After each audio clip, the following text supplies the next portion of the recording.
Hey, we're back. Hi, everybody. Episode number 96 coming your way here on Horse Race Bets as we took the extended break.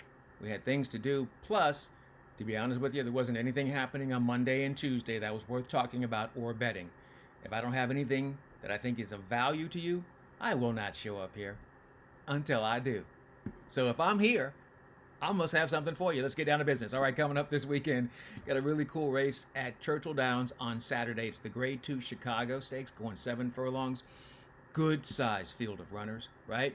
And the thing about it is, there's class, there's speed, and there's value. And I think we're going to be able to get something going coming up this weekend. All right, let's take a look at our field of runners, all right? And so if you start going down the list, starting with Emery, to the inside for Brad Cox and Florent Giroux. All of these runners have something in common. They all have like trackable rating speed going 7 furlongs, but in the 11 horses that are entered in here, there are only 2 horses in the entire field that have had a gate to wire or wire to wire victory, meaning they had the lead at first call and they kept the lead all the way to the end. Only 2 horses have done that. That's Brightwork, and Brightwork hasn't done that since July of 2023 when she won the debutante. But she had the lead and she carried it all the way around. Hasn't done that since. She's won, but she's been sitting just slightly off the pace. And then Pigalle. That runner has also showed some front end speed, the number 8 for Tom Drury with Luan Machado, and been able to carry it. Now, they won last time out, going 7.5 furlongs in a sloppy track at Churchill. So I think they're going to be a factor here for sure at some great value.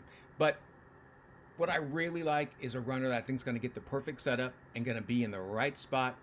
And there's just great value up and down. So I want to be on a horse that I think obviously has no problem with the distance and has no problem with the surface at Churchill. There's going to be rain throughout the week, but by the time we get to this race on Saturday, because of the way Churchill drains and the rain will have stopped, you'll have a fast track. And in that situation, I think it's all about my main squeeze. My main squeeze is, I misspelled that. It's Maine as in the horse's mane, not my number 1. That's not important here. What's important is the value that we're going to get because of who we got. Great closing kick in my main squeeze. Like I said, like 7 furlongs, is 2 for 2 over the surface there at Churchill Downs for Michael Maker. And man, you trying to tell me you're going to give me Luis Saez morning line 5-1? We'll probably get 9-2. I'll take that all day. I will take that 9-2 on my main squeeze all day long. $20 to win for sure on Saturday. It's going to be a great race. Even if we do have a couple of scratches, my main squeeze will still, I think, be in the right place and have the proper setup. So that's what we're looking forward to coming up this weekend. But wait, what about today? What's happening today? Yeah, it's Wednesday. We've got, once again, 2 chances in our play of the day, only on the turf course. I'm going to try to restrict the majority of the plays to the turf course. I love the way the turf plays. We get great value. Hey, even if things go like it did last week, where every single one of our plays was horrible, we can't care about that. That's going to happen, right?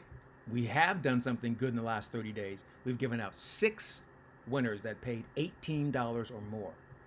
That'll keep you afloat, right? So let's try to keep that going. Turf course. And, you know, people talk about this a lot, but one of the best tracks with the best value, especially in turf racing, is Canterbury. Oh, Shakopee, Minnesota. I used to spend my summers there. Had a great time covering the Claiming Crown when it was there. So much fun. Coming up, race number 2 on the card from Canterbury on this Wednesday. It's going to be a nice race, right? It's going to be 1 mile on the turf course. You know, we've got some runners in here that should set things up. And because we're going a mile, and because it's on the turf course, I really believe that a closer is going to be in the perfect spot to make that move. Hey, don't forget, Canterbury starts later on in the evening, so you've got plenty of time to kind of get ready for this. But Kelsey Haar and the number 3, Church Pugh, should be in a perfect spot. They've got some speed to the inside with a horse named Sunshine Fever. Got some speed to the outside there. And they should be in a great spot. Ms. Call, the 10, has some speed. Just going to push a little bit. Now, they've got initially 10 runners, but the 6 Miggy is for main track only. So it'll end up being 9 runners. Church Pew. I just like the way the horse can sit. I think they needed that race last time out, first off the layoff. And I want to go back to those 2 starts at Hawthorne. Going a mile and a 16th on the turf.